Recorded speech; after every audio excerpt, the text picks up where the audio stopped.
ಬರಗಾಲ ಬಂದ್ಬಿಡ್ತು. ಗುರು ಶಿಷ್ಯ ಇಬ್ಬರು ಏನು ಮಾಡಿದ್ರು, ನಾವೆಲ್ಲಿಯಾದರೂ ಹೊರಗಡೆ ಹೋಗಿ ಜೀವನ ಮಾಡ್ಕೊಂಡು ಬಂದ್ಬಿಡೋಣ ಕಣಪ್ಪ, ಬರಗಾಲ ಬಂದ್ಬಿಡ್ತು, ಏನು ಮಾಡೋದು, ಇಲ್ಲಿ ತಿನ್ನಕ್ಕಿಲ್ಲ, ದನ ಕರುಗಳಿಗೆ ನೀರೇ ಇಲ್ಲ, ಈಗಿರೋ ಪರಿಸ್ಥಿತಿಲಿ ನಾವು ದೂರಾನ್ ದೇಶ ಹೋಗ್ಬಿಡೋಣ, ಇಬ್ಬರು ಪ್ರಾಣ ಉಳಿಸ್ಕೊಂಡು ಬರೋಣ ಬಾ ಅಂತ ಹೇಳ್ಬಿಟ್ಟು ಗುರು ಶಿಷ್ಯ ಇಬ್ಬರು ಹೊರಟ್ಬಿಟ್ರು. ಹೋಗ್ತಾ ಹೋಗ್ತಾ ಹೋಗ್ತಾ ಹೋಗ್ತಾ ಸ್ವಲ್ಪ ದೂರ ಹೋದ್ರಂತೆ ಅಲ್ಲೊಬ್ಬ ದಡ್ಡರಾಜನ ರಾಜ್ಯ ಸಿಕ್ತು. ಅಲ್ಲಿ ಬೋರ್ಡ್ ಹಾಕಿತ್ತು,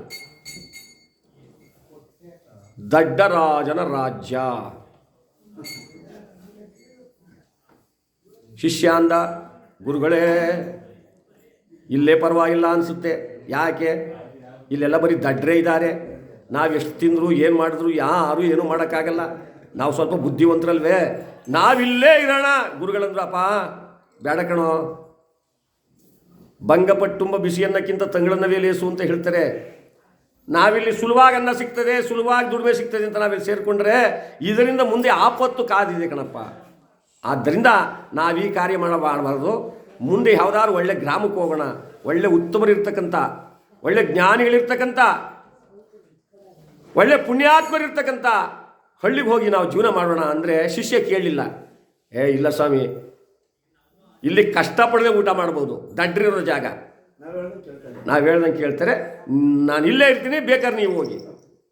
ಗುರುಗಳಂದರು, ಇವನಿಗೆಲ್ಲೋ ಒಕ್ಕರ್ಸ್ಕೊಂಡದೆ, ಅಪ್ಪ ಹೇಳ್ತೀನಿ ಕೇಳು, ನಿನಗೇನಾದರೂ ಕಷ್ಟ ಬಂದರೆ ಗುರುಗಳೇ ಅಂತ ನನ್ನ ಧ್ಯಾನ ಮಾಡಿಬಿಡು, ನಾನು ಎಲ್ಲೇ ಇದ್ರೂ ಬರ್ತೀನಿ, ನನ್ನನ್ನು ಮಾತ್ರ ನೀನು ಮರಿಬೇಡ, ನಾನು ಮುಂದಿನ ಗ್ರಾಮಕ್ಕೆ ಎಲ್ಲಾರು ದೂರ ಹೋಗ್ತೀನಿ ನಾನು ಅಂತ ಹೇಳಿ ಒಳ್ಳೆ ಉತ್ತಮವಾದ ರಾಜ್ಯಕ್ಕೆ ನಾನು ಹೋಗಿ ಜೀವನ ಮಾಡಬೇಕು ಅಂತ ಗುರುಗಳು ಹೊರಟ್ಬಿಟ್ರು. ಇವನು ಈ ದಡ್ಡರಾಜನ ರಾಜ್ಯದಲ್ಲಿ ಸೇರ್ಕೊಬಿಟ್ಟ. ಏನು ಎಲ್ಲ ಅಗ್ಗವೇಯ, ಎಲ್ಲ ದಡ್ರೆಯ, ದಡ್ರ ಜೊತೆ ಜೀವನ ಮಾಡೋದು ಸುಲಭ ಅಲ್ವ, ಅದು ಬುದ್ಧಿವಂತ ಸೇರಿಕೊಂಡ್ರೆ. ಇವನು ಚೆನ್ನಾಗಿ ತಿಂದು ತಿಂದು ತಿಂದು ತಿಂದು ತಿಂದು ಒಳ್ಳೆ ಆನೆ ಮರಿಯಾದಂಗೆ ಆಗ್ಬಿಟ್ಟ. ಅಲ್ಲೊಂದು ಕೆಲಸ ಏನಾಗಿದೆ ಅಂದರೆ, ಅದೇ ಊರಿನಲ್ಲಿ ಯಾರೋ ಒಬ್ಬ ಕಳ್ತನ ಮಾಡೋಕ್ಕೆ ಹೋಗಿ ಗೋಡೆ ತೋಡ್ತಾ ಇದ್ನಲ್ಲ, ತೋಡ್ಕೊಂಡು ಇಲ್ಲಿ ತೋಡ್ದಂಗೆ ಮುಂದೆ ಹೋಯ್ತಿದ್ದ. ಹಿಂದಿನ ಕಾಲ ಎಲ್ಲ ಮಣ್ಣುಗೋಡೆ, ಅದು ಆ ಕಳ್ಳನ ಮೇಲೆ ದಿಕ್ಕಬಿಡ್ತು, ಗೋಡೆ ಕಸ್ಕೊಂಡು. ಕಳ್ಳ ಲಕ್ಷ್ಮೀ ರಮಣ ಗೋವಿಂದ, ಕಳ್ಳ ಸತ್ತೋಗ್ಬಿಟ್ಟ. ಬೆಳಗಾಯಿತು, ಬೆಳಗಾದ್ಮೇಲೆ ಕಳ್ಳನೆಂಡ್ರಿಗೆ ವಿಚಾರ ಮುಡ್ತು. ಮಹಾರಾಜನ ಹತ್ರ ದೂರ ತಂದ್ಲು ಕಳ್ಳನೆಂಡ್ತಿ, ಸ್ವಾಮಿ ಮಹಾರಾಜರೇ, ನಮ್ಮ ಯಜಮಾನರು ಕಳ್ತನ ಮಾಡೋಕ್ಕೆ ಹೋಗಿ ಗಾಡಿ ಹದಿಕೊಂಡು ಸತ್ತೋಗವ್ರೆ, ನನಗೆ ನ್ಯಾಯ ಕೊಡಿಸಿ. ಇವನೇನು ಹೇಳ್ಬೇಕಾಯ್ತು, ಹೋಗಮ್ಮ ಕಳ್ತನ ಮಾಡೋಕ್ಕೆ ಹೋಗಿದ್ದ, ಶಿಕ್ಷೆ ಆಯಿತು ಅಂತ ಅನ್ಬೇಕಾಯ್ತು. ಇವನು ಹಂಗನ್ಲಿಲ್ಲ. ಯಾರೋ ರಾಜ, ಹೌದಮ್ಮ ನಿನಗೆ ಅನ್ಯಾಯ ಆಗಿದೆ, ನಿನ್ನ ಪತಿ ಕಳ್ಕೊಬಿಟ್ಟಲ್ಲಮ್ಮ, ಗೋಡೆ ಯಾಕದಿ ಕೊತ್ತ ಅವನ ಮೇಲೆ, ಎಲ್ರಿ ಆ ಮನೆಯವನು ಕರೀರಿ. ಎದಗೋದ ಅವನು, ಸೇವಕರು ಕರ್ಕೊಂಬಂದರು. ಏನಯ್ಯ ಎಂಥ ಮನೆ ಕಟ್ಸಿದ್ಯಾ ನೀನು, ಕಳ್ತನ ಮಾಡೋಕೆ ಹೋದ ಕಳ್ಳನ ಮೇಲೆ ಗೋಡೆ ಎದ್ಕೊಂಡು ಸತ್ತವನಲ್ಲ, ಈಗ ಕಳ್ಳನೆಂಟಿ ಮುಂಡಿ ಆಗಿದ್ದಾಳೆ, ಏನು ಮಾಡ್ತೀಯ ಅವನ ನ್ಯಾಯನ?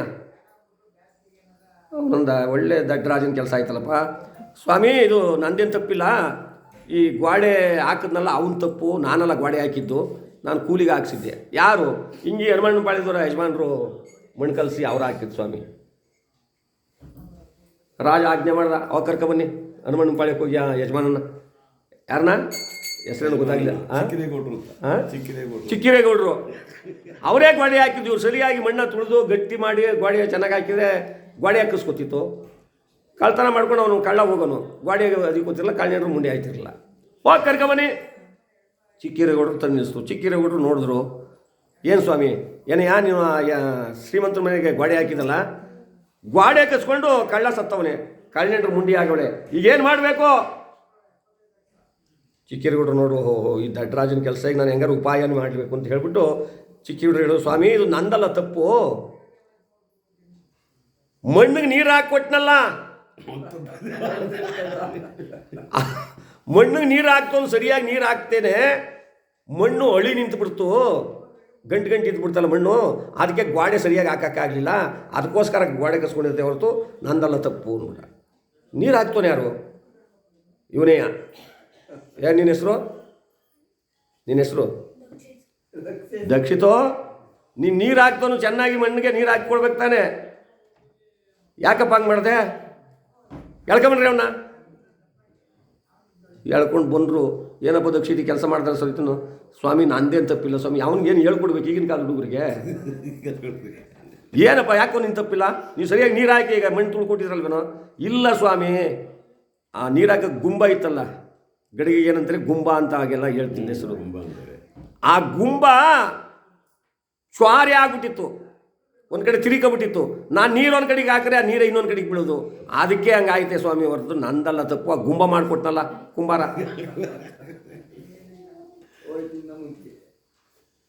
ಈಗ ಹಂಗಾರೆ ಕುಂಬಾರನ ಕರ್ಸಿ ಕೇಳಿದ್ರೆ ಅವನು ತಪ್ಪಿದು. ಕಳ್ಳೆಡ್ರ ಮುಂಡೆ ಆಗ್ಬೇಕಾದ್ರೆ ಕುಂಬಾರನೇ ಕಾರಣ. ಕುಂಬಾರನ ಹತ್ರ ಕರ್ಸಿದ್ರಂತೆ. ಏನಪ್ಪ ರಾಜಸ್ಥಾನಕ್ಕೆ ಬಂದ ನಿಂತವನೇ, ಏನಯ್ಯ ಕಳ್ಳೆಡ್ರ ಮುಂಡೆ ಆಗಿದ್ದಾಳೆ, ಗಾಡಿ ಅದಿಕೊಂಡದೆ. ಗಾಡಿ ಅದಿಕೊಂಡದಕ್ಕೆ ಮಣ್ಣ ಗಾಡಿ ಹಾಕ್ತಂದು ತಪ್ಪಿಲ್ಲ, ಇಲ್ಲ ಗುಂಬರಲ್ಲಿ ನೀರು ಹಾಕ್ತಂದು ತಪ್ಪಿಲ್ಲ. ಈಗ ನಿಂದೇ ತಪ್ಪಾಗಿರೋದು. ಈಗ ಏನು ಹೇಳ್ತೀಯ? ಯಮನ್ ನ್ಯಾಯ ಕೊಡಿಸ್ಬೇಕು ನೀನು. ಇವನು ಯೋಚನೆ ಮಾಡಿದೆ, ಒಳ್ಳೆ ಗ್ರಾಚಾರ ಗೊತ್ತಲ್ಲಪ್ಪ. ಗುಂಬ ನಾನು ಮಾಡಿಕೊಟ್ಟೆ ಹೊರತು ಅದು ಚಾರ್ ಗುಂಬ ಆಗೋದಕ್ಕೆ ನಾನೇನು ಮಾಡಲಿ? ಸ್ವಾಮಿ ನಂದು ತಪ್ಪಿಲ್ಲ. ನಾನು ಸರಿಯಾಗಿ ಚಕ್ರ ತಿರುಗೋಷ್ಟೊತ್ತಿಗೆ ಮಡಿಕೆ ಮಾಡ್ಬೇಕಾದ್ರೆ ಏನು ಮಾಡೋರು? ಚಕ್ರ ಹಾಕ್ಕೊಂಡು ಮಡಿಕೆ ಮಾಡೋರು. ಈಗಲೂ ಹಿಂಗೇನೆ. ನೀವು ನೋಡಿದ್ದೀರಾ ಮಡಿಕೆ ಮಾಡೋದು?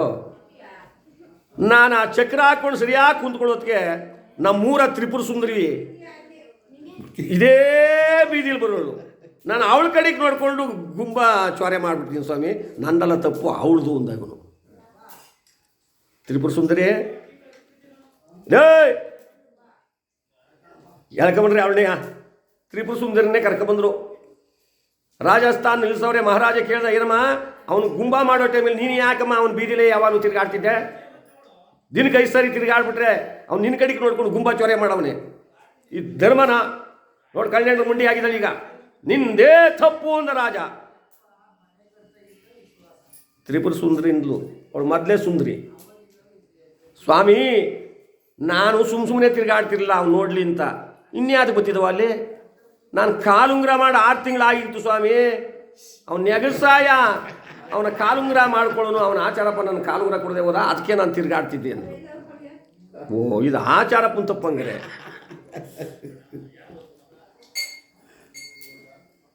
ನೀವಿಬ್ಬರು ಹೋಗಿ ಆಚಾರಪ್ಪನ ಕರ್ಕೊಂಡ್ಬಂದ್ರಿ. ಇವನು ಕುಲ್ಮೆ ಇಟ್ಕೊಂಡು ಆಲೆ ಒಣಿಕೊಂಡು ಇಷ್ಟಾತ್ರ ಆಗಿದ್ದ. ಯಾರು? ಆಚಾರ್ಯ. ಕೆಚಿ ಕಬ್ಬಣನ ಬೆಟ್ಗಾತ್ರ ಆಗ್ಬಿಟ್ಟಿದ್ದ.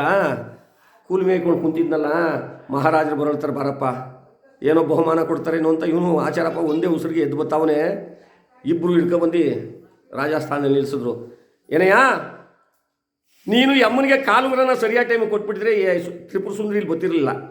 ಈ ತ್ರಿಪುರ ಸುಂದರಿಲಿ ಬರದೇ ಇದ್ದರೆ ಈ ವಯ್ಯ ಗುಂಬನ ಸರಿಯಾಗಿ ಮಾಡೋನು. ಗುಂಬ ತಿರುಗಿಕೊತಿರಲ್ಲ.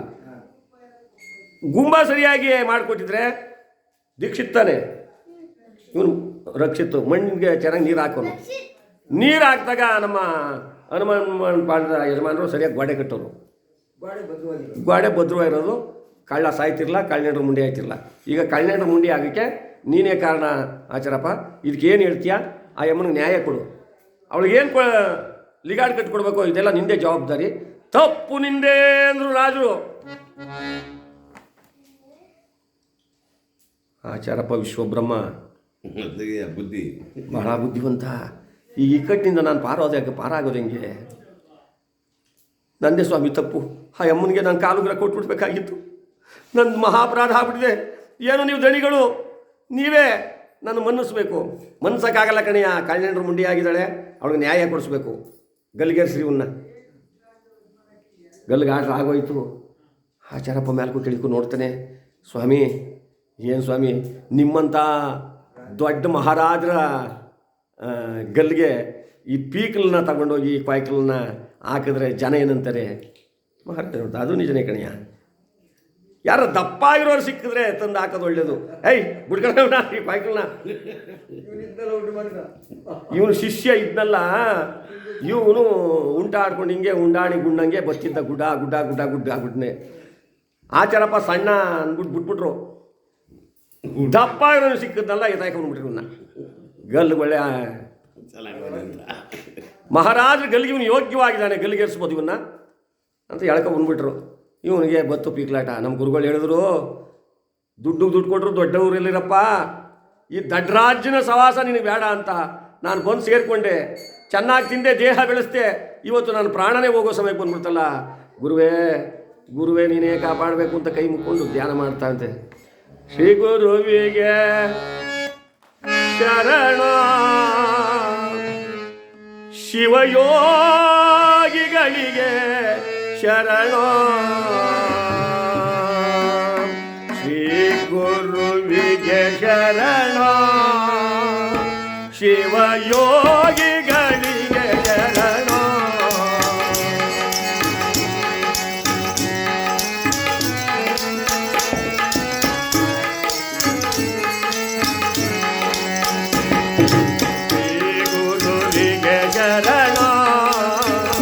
ಶಿವಯೋಗಿಗಳಿಗೆ ಶರಣ, ನಾನು ನನ್ನದು ನನ್ನವರೆಲ್ಲದ ಜ್ಞಾನ ನಿಧಿಗೆ ಶರಣ, ನಾನು ನನ್ನದು ನನ್ನವರೆಲ್ಲದ ಜ್ಞಾನ ನಿಧಿಗೆ ಶರಣ, ಶ್ರೀ ಗುರುವಿಗೆ ಶರಣ, ಶಿವಯೋಗಿಗಳಿಗೆ ಶರಣ.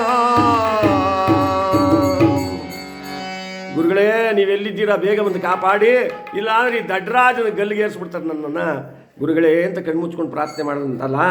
ಗುರುಗಳಿಗೆ ಅರಿವಾಯಿತು, ಓಹೋ ನನ್ನ ಶಿಷ್ಯ ಏನೋ ಕಷ್ಟದಲ್ಲಿದ್ದಾನೆ ಅಂತ. ಗುರುಗಳು ತಟ್ಟನ್ನು ಪ್ರತ್ಯಕ್ಷವಾಗ್ಬಿಟ್ರು. ಏನಪ್ಪ ಏನಾಯಿತು? ಗುರುಗಳೇ, ಈ ರಾಜ್ಯದಲ್ಲಿ ಕಳ್ತನ ಮಾಡೋಕೆ ಹೋಗಿ ಕಳ್ಳ ಗ್ವಾಡೆ ಎತ್ತಿಕೊಂಡು ಸತ್ತೋಗೋನೆ. ಆದರೆ ಈ ಮಹಾರಾಜ ಗ್ವಾಡೆ ಹಾಕ್ತೋನು ಯಾರು, ನೀರು ಹಾಕ್ತೋನು ಯಾರು, ಗುಂಬ ತಂದೋನು ಯಾರು, ಗುಂಬ ಮಾಡಿದೋನು ಯಾರು ಅಂತ ಎಲ್ಲರೂ ತಂದು ಈಗ ನನ್ನ ತಲೆಗೆ ತಂದು ಕಟ್ಟವ್ರೆ ಸ್ವಾಮಿ. ಗುರುಗಳೇ ಈಗ ನೀವೇ ಕಾಪಾಡಬೇಕು. ನಾನು ಮೊದಲೇ ಹೇಳಿದೆ, ದಡ್ಡರಾಜನ ಸಹವಾಸ ಸರಿ ಇಲ್ಲ, ದಡ್ಡರಿರ್ತಾನೆ ನಾವು ಬದುಕಬಾರ್ದು, ದುಡ್ಡು ಕೊಟ್ಟರು ದೊಡ್ಡವ್ರಲ್ಲಿರಬೇಕು ಅಂತ. ನನ್ನ ಮಾತು ಕೇಳ್ದ. ಈಗೇನು ಮಾಡೋದು? ನಾನೊಂದು ಉಪಾಯ ಮಾಡ್ತೀನಿ, ನಾನು ಹೇಳ್ದಂಗೆ ನೀನು ಕೇಳಬೇಕು. ಸರಿಯಾಗಿ ಕೂತ್ಕೊ ನೀನು. ಈಗೇನಾದ್ರೆ ಕೇಳಲಿಲ್ಲ ಅಂದರೆ ನೀನು ನಾನೇ ಬರ ನೋಡಪ್ಪ. ಇಲ್ಲ ಗುರುಗಳೇ, ನಿಮ್ಮ ಮಾತು ಮೀರಲ್ಲ ನಾನು. ಅದೊಂದು ಸಾರಿ ನಿಮ್ಮ ಮಾತು ಮೀರ ಈ ಗತಿಗೆ ತಂದ್ಕೊಂಡಿದ್ದೀನಿ, ಇನ್ನು ಮೀರಲ್ಲ. ಹೇಳಿ. ನಾನು ಹೊಡೈತೀನಿ, ಗಲ್ಲಿಗೆ ನಾನು ನ್ಯಾಣಾಕೋತೀನಿ ಅಂತ. ಅವಾಗ ನೀನೇನು ಮಾಡು? ಇಲ್ಲ ಗುರುಗಳೇ, ನಾನು ಗಲ್ಲಿಗೆ ನ್ಯಾಣ ಹಾಕೋತೀನಿ ಅಂತ ನಾನು ಹೋಗ್ತೀನಿ. ನಿನ್ನ ನಾನು ಹೇಳ್ದಾಕ್ತೀನಿ, ನನ್ನ ನೀನು ಹೇಳ್ದಾಕು. ಯಾಕೆ ಗುರುಗಳೇ? ಯಾಕಾರಾಗಲಿ ಆ ಕೆಲಸ ಮಾಡಿ ಆಮೇಲೆ ಮುಂದಕ್ಕೆ ನೋಡೋಣ. ಮೊದಲೇ ದಡ್ಡ ರಾಜ ಇವನು. ಗುರುಗಳು ಹೊಡೋದ್ರಂತೆ. ನಾನು ಹೋಗಿ ಈಗಲೇ ಗಲ್ಲಿಗೆ ನ್ಯಾಣ ಹಾಕಬೇಕು ಅಂತ ಹೋದ್ರಲ್ಲ, ಶಿಷ್ಯ ಹೋದ. ಇಲ್ಲ ಗುರುಗಳೇ, ನಿಮಗೆ ಬಿಟ್ಕೊಡಲ್ಲ, ನಾನೇ ಹೋಗ್ತೀನಿ, ನಾನು ನ್ಯಾಣ ಹಾಕೋತೀನಿ. ಅವನ್ನ ಇವನು ಎಳೆಯೋದು, ಇವನ್ನ ಅವನು ಎಳೆಯೋದು. ರಾಜ ಕೂತ್ಕೊಂಡು ನೋಡ್ತಿದ್ದ. ಇವರಿಬ್ಬರು ಯಾಕೆ ಹಿಂಗೆ ಗುದ್ದಾಡ್ತಾವ್ರೆ? ರೇ, ನೀವು ಯಾಕೆ ಹಿಂಗೆ ಗುದ್ದಾಡ್ತಾ ಇದ್ರಿ? ನಾನು ಮುಂದು ಅಂತ. ಸ್ವಾಮಿ, ಈಗ ಯಾರು ಮೊದಲು ಗಲ್ಲಿಗೆ ಹೋಗಿ ತಲೆ ಕೊಡ್ತಾರೋ ಅವ್ರಿಗೆ ಈ ರಾಜ್ಯ, ಅರ್ಧ ರಾಜ್ಯ ಸಿಗ್ತದೆ. ಅದಕ್ಕೋಸ್ಕರ ನಾನೇ ಹೋಗಿ ಮೊದಲು ಗಲ್ಲಿಗೆ ನ್ಯಾಣ ಹಾಕೋತೀನಿ, ನನಗೆ ಅರ್ಧ ರಾಜ್ಯ ಸಿಗ್ತದೆ. ಮಹಾರಾಜ ಅಂದ, ನನ್ನ ಅರ್ಧ ರಾಜ್ಯ ಕಿತ್ಕೊಳ್ಳೋಕ್ಕೆ ನೀವು ಹೋಗಿ ಬೀಳ್ತಾ ಇದ್ದೀರಾ? ಇಲ್ಲ, ನಾನೇ ಹೋಗಿ ಗಲ್ಲಿಗೆ ನ್ಯಾಣ ಹಾಕೋತೀನಿ, ನನಗೆ ಅರ್ಧ ರಾಜ್ಯ ಸಿಕ್ಕಲಿ ಅಂತ ಮಹಾರಾಜನೇ ಹೋಗಿ ನ್ಯಾಣ ಹಾಕೊಂಡಂತೆ. ಹಾಗೆ ದುಡ್ಡು ಕೊಟ್ಟರು. ದೊಡ್ಡೂರಲ್ಲಿ ದೊಡ್ಡವರ ಸಹವಾಸ, ದೊಡ್ಡ ದಾರಿ, ಅಗಲವಾದ ರಸ್ತೆ, ಇಂಥದ್ರಲ್ಲಿ ಬದುಕಬೇಕೇ ವಿನಃ ಚಿಕ್ಕ ಸಣ್ಣ ಹಾದಿಗಳು ಹುಡ್ಕೊಂಡ್ರೆ